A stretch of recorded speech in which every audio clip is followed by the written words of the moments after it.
Capítulo 33. Las acechanzas del enemigo.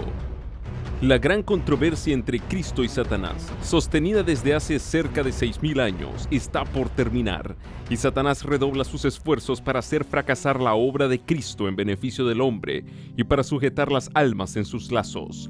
Su objeto consiste en tener sumido al pueblo en las tinieblas y en la impenitencia hasta que termine la obra mediadora del Salvador y no haya más sacrificio por el pecado. Cuando no se hace ningún esfuerzo especial para resistir a su poder, cuando la indiferencia predomina en la iglesia y en el mundo, Satanás está a gusto, pues no corre peligro de perder a los que tiene cautivos y a merced suya. Pero cuando la atención de los hombres se fija en las cosas eternas y las almas se preguntan, ¿qué debo yo hacer para ser salvo?, Él está pronto para oponer su poder al de Cristo y para contrarrestar la influencia del Espíritu Santo.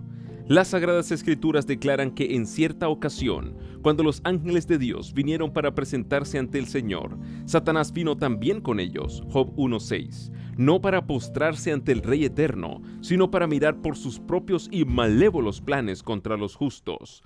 Con el mismo objeto está presente allí donde los hombres se reúnen para adorar a Dios. Aunque invisible, trabaja con gran diligencia tratando de gobernar las mentes de los fieles. Como hábil general que es, fragua sus planes de antemano.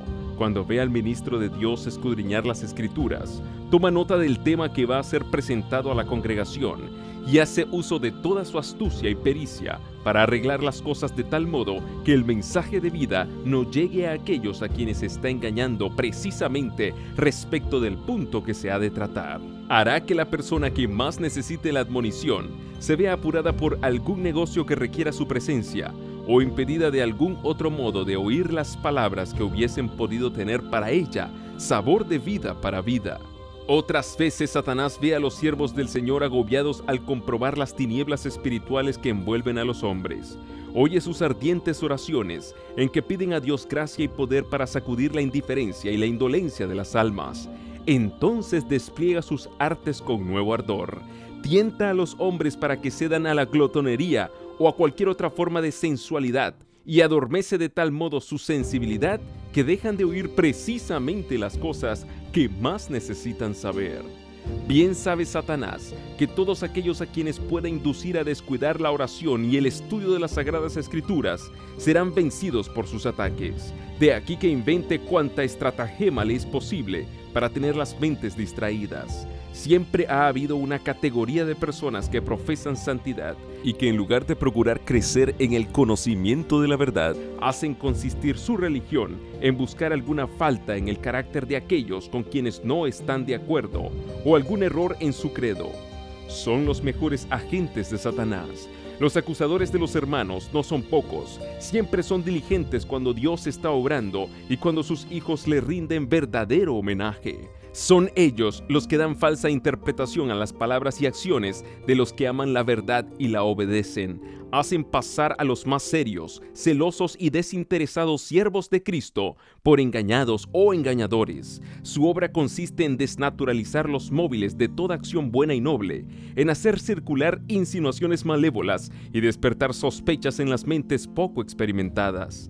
Harán cuanto sea imaginable porque aparezca lo que es puro y recto como corrupto y de mala fe. Pero nadie necesita dejarse engañar por ellos. Fácil es ver la filiación que tienen, el ejemplo que siguen y la obra que realizan. Por sus frutos los conoceréis, Mateo 7:16. Su conducta se parece a la de Satanás, el odioso calumniador, el acusador de nuestros hermanos, Apocalipsis 12:10. El gran seductor dispone de muchos agentes listos para presentar cualquier error, para engañar a las almas, herejías preparadas para adaptarse a todos los gustos y capacidades de aquellos a quienes quiere arruinar.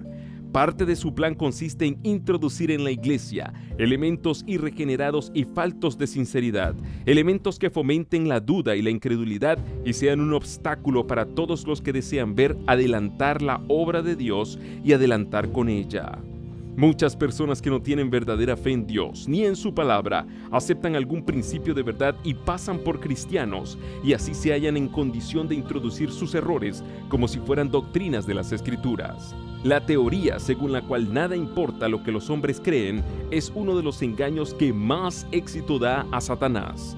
Bien sabe él que la verdad recibida con amor santifica el alma del que la recibe, de aquí que trate siempre de sustituirla con falsas teorías, con fábulas y con otro evangelio. Desde un principio los siervos de Dios han luchado contra los falsos maestros, no solo porque eran hombres viciosos, sino porque inculcaban errores fatales para el alma. Elías, Jeremías y Pablo se opusieron firme y valientemente a los que estaban apartando a los hombres de la palabra de Dios. Ese género de liberalidad que mira como cosa de poca monta una fe religiosa clara y correcta no encontró aceptación entre aquellos santos defensores de la verdad. Las interpretaciones vagas y fantásticas de las Santas Escrituras, así como las muchas teorías contradictorias respecto a la fe religiosa que se advierten en el mundo cristiano, son obra de nuestro gran adversario, que trata así de confundir las mentes de suerte que no puedan descubrir la verdad. Y la discordia y división que existen entre las iglesias de la cristiandad se deben en gran parte a la costumbre tan general de torcer el sentido de las Sagradas Escrituras con el fin de apoyar alguna doctrina favorita. En lugar de estudiar con esmero y con humildad de corazón la palabra de Dios con el objeto de llegar al conocimiento de su voluntad, muchos procuran descubrir algo curioso y original, con el fin de sostener doctrinas erróneas o prácticas anticristianas. Hay quienes toman pasajes de la Sagrada Escritura aislados del contexto, no citan tal vez más que la mitad de un versículo para probar su idea, y dejan la segunda mitad que quizá hubiese probado todo lo contrario. Con la astucia de la serpiente, se encastillan tras declaraciones sin hilación, entretejidas de manera que favorezcan sus deseos carnales.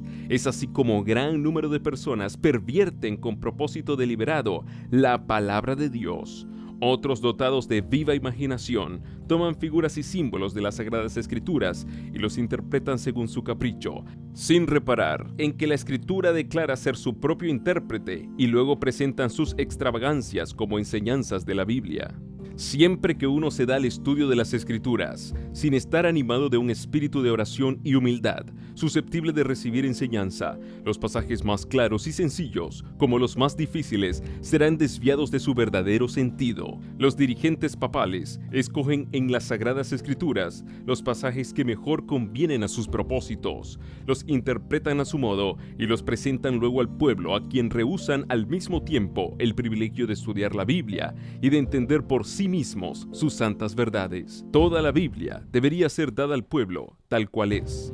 Más valiera que éste no tuviese ninguna instrucción religiosa antes que recibir las enseñanzas de las Santas Escrituras groseramente desnaturalizadas. La Biblia estaba destinada a ser una guía para todos aquellos que deseasen conocer la voluntad de su Creador. Dios dio a los hombres la firme palabra profética.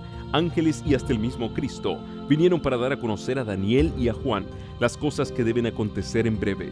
Las cosas importantes que conciernen a nuestra salvación no quedaron envueltas en el misterio, no fueron reveladas de manera que confundan y extravíen al que busca sinceramente la verdad. El Señor dijo al profeta Habacuc: escribe la visión para que se pueda leer corrientemente. Habacuc 2:2. La palabra de Dios es clara para todos aquellos que la estudian con espíritu de oración. Toda alma verdaderamente sincera alcanzará la luz de la verdad. Luz está sembrada para el justo. Salmos 97:11. Y ninguna iglesia puede progresar en santidad si sus miembros no buscan ardientemente la verdad como si fuera un tesoro escondido.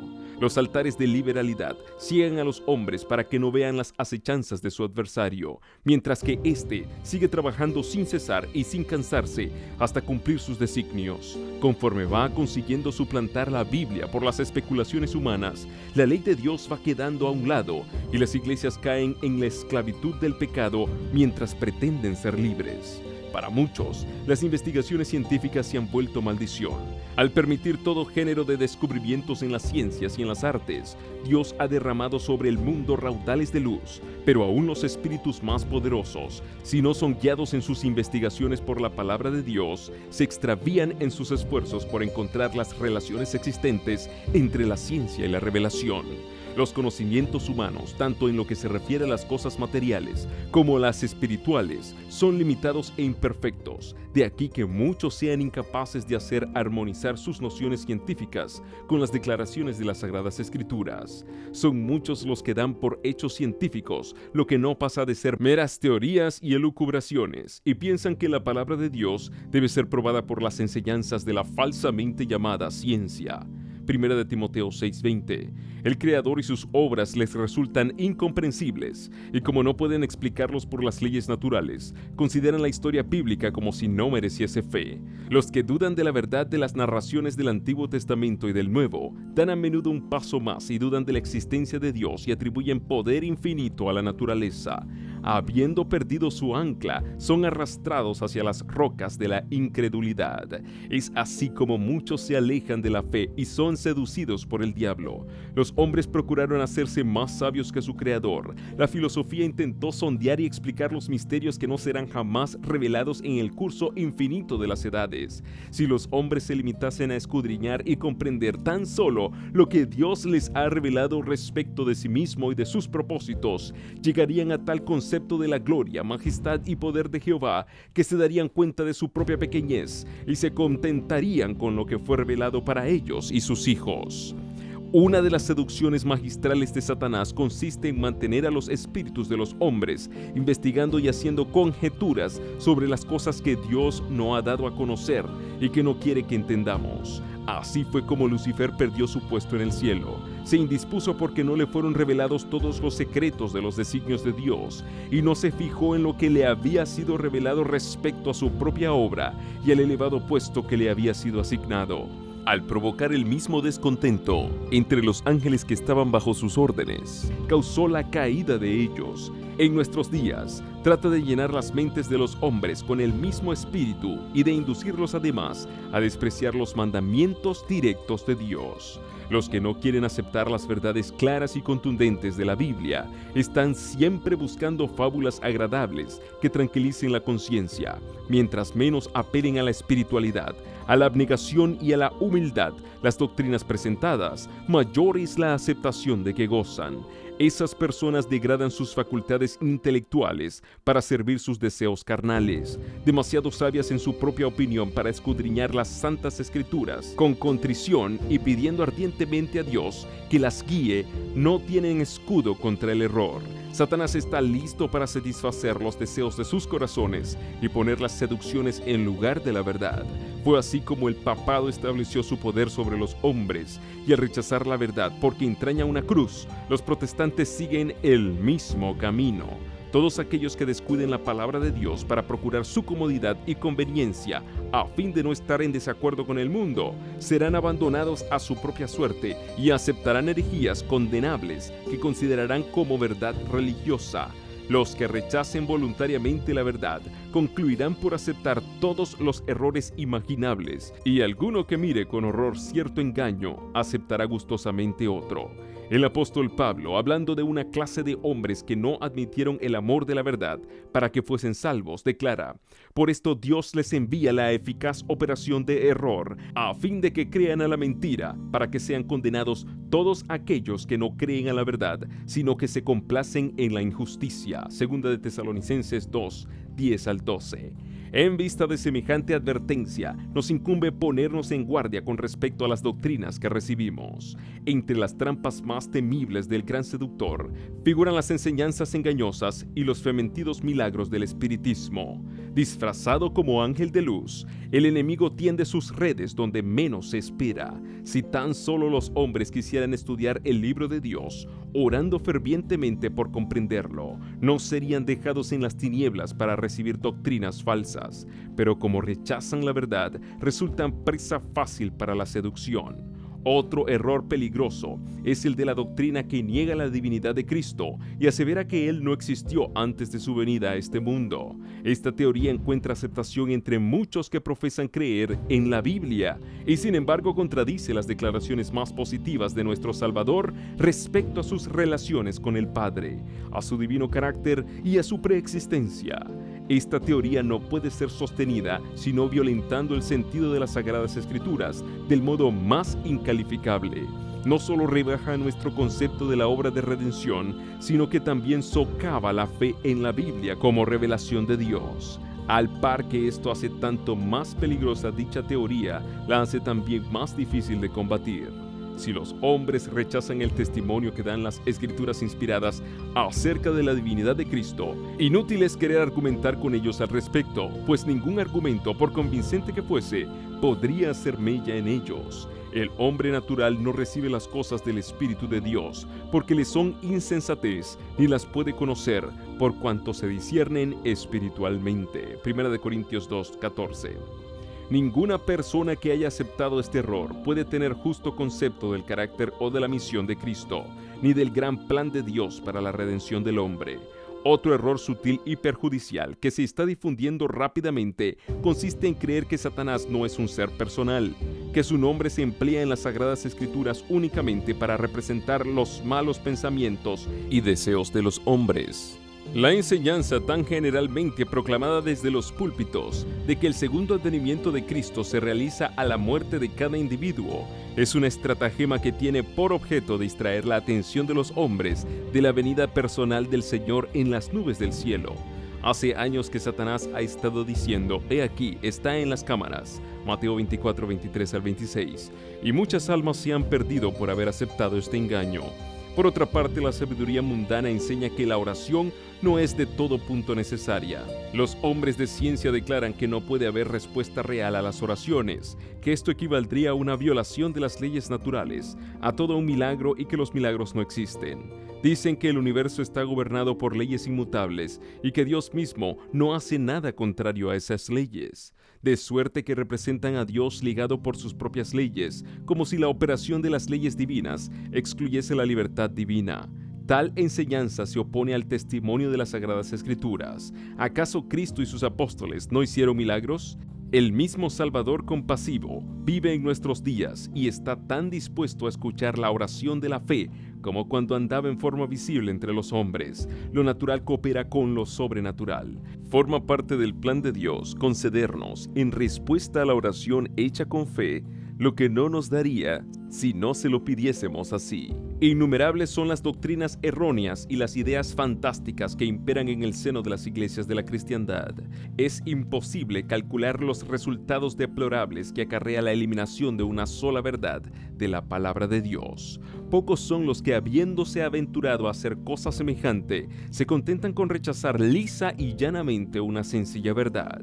Los más siguen rechazando uno tras otro los principios de la verdad, hasta que se convierten en verdaderos incrédulos. Los errores de la teología, hoy de moda, han lanzado al escepticismo muchas almas que de otro modo habrían creído en las Escrituras. Es imposible para ellas aceptar doctrinas que hieren sus sentimientos de justicia, misericordia y benevolencia, y como tales doctrinas les son presentadas como enseñadas por la Biblia, rehúsan recibirla como palabra de Dios.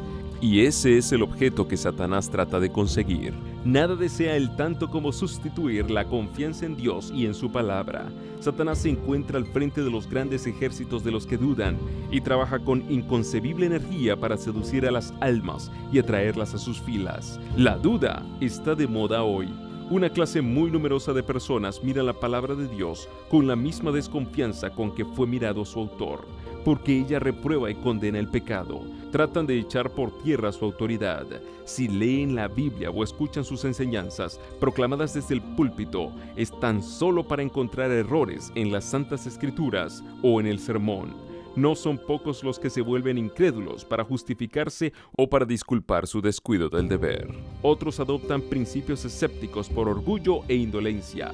Por demás, amigos de su comodidad para distinguirse ejecutando cosa alguna digna de honor y que exige esfuerzos y abnegación, aspiran a hacerse una reputación de sabiduría superior criticando la Biblia. Hay muchas cosas que el espíritu limitado del hombre, que no ha sido alumbrado por la sabiduría divina, es incapaz de comprender, y así encuentran motivo para criticar. Son muchos los que parecen creer que es una virtud colocarse del lado de la duda, del escepticismo y de la incredulidad, pero no dejará de advertirse que bajo una apariencia de candor y humildad, los móviles de estas personas son la confianza en sí mismas y el orgullo. Muchos se deleitan en buscar en las Sagradas Escrituras algo que confunda las mentes de los demás, y hasta hay quienes empiezan a criticar y argumentar contra la verdad por el mero gusto de discutir. No se dan cuenta de que al obrar así, se están enredando a sí mismos en el lazo del cazador. Efectivamente, habiendo expresado abiertamente sentimientos de incredulidad, consideran que deben conservar sus posiciones, y así es como se unen con los impíos y se cierran las puertas del paraíso. Dios ha dado en su palabra pruebas suficientes del divino origen de ella. Las grandes verdades que se relacionan con nuestra redención están presentadas en ella con claridad, con la ayuda del Espíritu Santo, que se promete a todos los que lo pidan con sinceridad. Cada cual puede comprender estas verdades por sí mismo. Dios ha dado a los hombres un fundamento firme en que cimentar su fe. Con todo, la inteligencia limitada de los hombres resulta inadecuada para comprender los planes del Dios infinito. Nuestras investigaciones no nos harán descubrir jamás las profundidades de Dios. No debemos intentar con mano presuntuosa levantar el velo que encubre su majestad. El apóstol exclama: «Cuán incomprensibles son sus juicios e inescrutables sus caminos». Romanos 11:33. No obstante, podemos comprender lo bastante su modo de tratar con nosotros y los motivos que le hacen obrar como obra para reconocer un amor y una misericordia infinitos unidos a un poder sin límites. Nuestro Padre Celestial dirige todas las cosas con sabiduría y justicia, y no debemos vivir descontentos ni desconfiados, sino inclinarnos en reverente sumisión. Él nos revelará sus designios en la medida en que su conocimiento sea para nuestro bien, y en cuanto a lo demás, debemos confiar en aquel cuya mano es omnipotente y cuyo corazón rebosa de amor.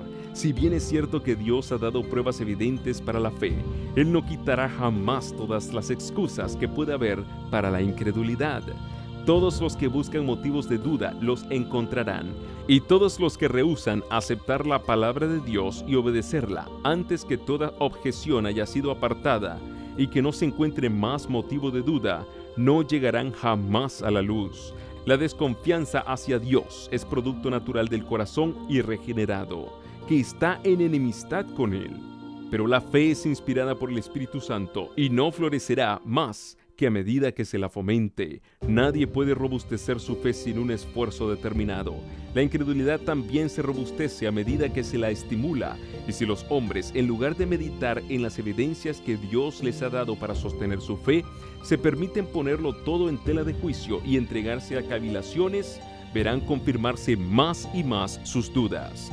Pero los que dudan de las promesas de Dios y desconfían de las seguridades de su gracia, le deshonran, y su influencia, en lugar de atraer a otros hacia Cristo, tiende a apartarlos de Él. Son como los árboles estériles que extienden a lo lejos sus tupidas ramas, las cuales privan de la luz del sol a otras plantas y hacen que éstas languidezcan y mueran bajo la fría sombra.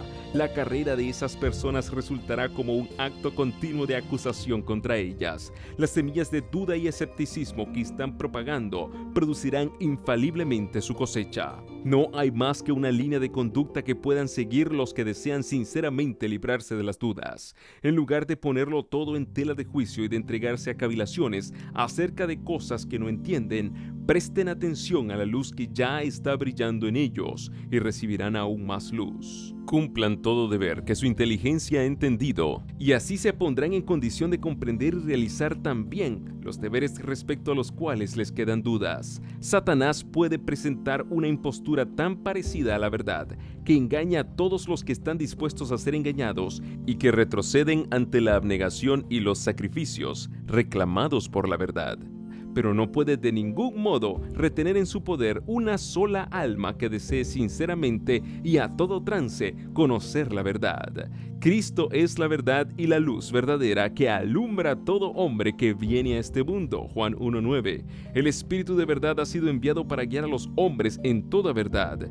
Y la siguiente declaración ha sido hecha bajo la autoridad del Hijo de Dios. Buscad y hallaréis. El que quisiere hacer su voluntad del Padre conocerá de la doctrina. Mateo 7:7, Juan 7:17. Los discípulos de Cristo saben muy poco de las tramas que Satanás y sus huestes urden contra ellos, pero el que está sentado en los cielos hará servir todas esas maquinaciones para el cumplimiento de sus altos designios.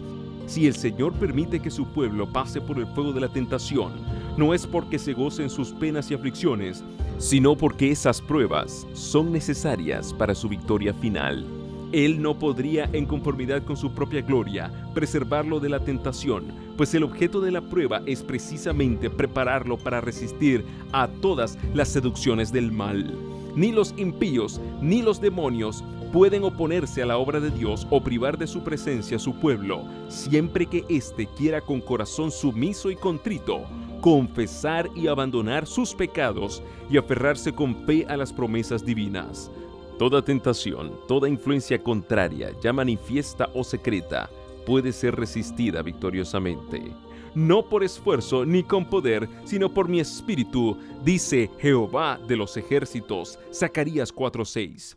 Los ojos del Señor están sobre los justos y sus oídos atentos a sus oraciones. ¿Y quién es aquel que os podrá dañar si vosotros seguís el bien? Primera de Pedro 3:12 y 13. Cuando Balaam, tentado por la promesa de ricos regalos, recurrió a encantamientos contra Israel y quiso, por medio de sacrificios ofrecidos al Señor, invocar una maldición sobre su pueblo, el Espíritu de Dios se opuso a la maldición que el profeta apóstata trataba de pronunciar, y éste se vio obligado a exclamar: ¿cómo maldeciré a quien no ha maldecido Dios? ¿Y cómo derramaré imprecaciones donde no las ha derramado Jehová?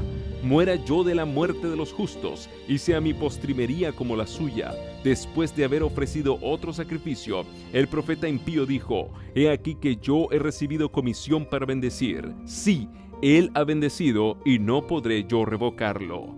Él no ha reparado la iniquidad en Jacob, y no ha mirado la perversidad en Israel. Jehová su Dios está con él, y en medio de él suenan vítores de rey. Que no hay hechizo contra Jacob, ni hay adivinación contra Israel. A su tiempo será dicho de Jacob y de Israel: mirad lo que ha hecho Dios. No obstante, se levantaron altares por tercera vez, y Balaam volvió a hacer un nuevo esfuerzo para maldecir a Israel.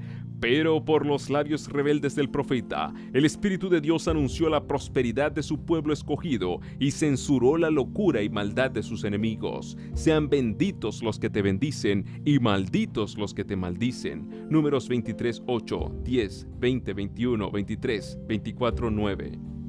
En aquel tiempo el pueblo de Israel era fiel a Dios, y mientras siguiera obedeciendo a su ley, ningún poder de la tierra o del infierno había de prevalecer contra él. Pero la maldición que no se le permitió a Balaam pronunciar contra el pueblo de Dios, él al fin consiguió traerla sobre dicho pueblo, arrastrándolo al pecado. Al quebrantar Israel los mandamientos de Dios, se separó de él y fue abandonado al poder del destructor. Satanás sabe muy bien que el alma más débil pero que permanece en Jesús puede más que todas las huestes de las tinieblas, y que si se presentase abiertamente se le haría frente y se le resistiría. Por esto trata de atraer a los soldados de la cruz fuera de su baluarte, mientras que él mismo permanece con sus fuerzas en emboscada, listo para destruir a todos aquellos que se aventuren a entrar en su territorio. Solo podemos estar seguros cuando confiamos humildemente en Dios y obedecemos todos sus mandamientos. Nadie que no ore puede estar seguro un solo día o una sola hora. Debemos sobre todo pedir al Señor que nos dé sabiduría para comprender su palabra. En ella es donde están puestos de manifiesto los artificios del tentador y las armas que se le pueden oponer con éxito. Satanás es muy hábil para citar las santas escrituras e interpretar pasajes a su modo, con lo que espera hacernos tropezar. Debemos estudiar la Biblia con humildad de corazón, sin perder jamás de vista nuestra dependencia de Dios. Y mientras estemos en guardia contra los engaños de Satanás, debemos orar con fe, diciendo: no nos dejes caer en tentación.